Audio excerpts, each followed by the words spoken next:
নমস্কার, আপনারা দেখছেন পানিট্যাঙ্কি টাইমস। খড়িবাড়ির ভারত নেপাল সীমান্ত পানিট্যাঙ্কিতে এসএসবির অভিযানে মাদক সহ গ্রেপ্তার এক যুবক।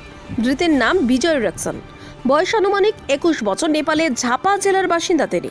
পুলিশ সূত্রের খবর, গোপন সূত্রের খবর পেয়ে পানিট্যাঙ্কির পুরনো ব্রিজ এলাকায় অভিযান চালায় এসএসবির 41 নম্বর ব্যাটালিয়নের জওয়ানরা। পরে সন্দেহজনক এক যুবককে আটক করে তল্লাশি চালাতে ধৃতের হেফাজত থেকে 96.5 গ্রাম ব্রাউন সুগার উদ্ধার করা হয়। পরে ধৃতকে খড়িবাড়ি পুলিশের হাতে তুলে দেয় এসএসবি জওয়ানরা। প্রাথমিক তদন্তে জানা গিয়েছে, ধৃত যুবক পান থেকে কিনে নিয়ে নেপাল মাদক পাচারের উদ্দেশ্যে যাচ্ছিল। ধৃতকে আজ শিলিগুড়ি মহকুমা আদালতে পাঠানো হয়েছে। ধৃতকে রিমান্ড এনে গোটা ঘটনা তদন্তে নামবে খড়িবাড়ি থানার পুলিশ।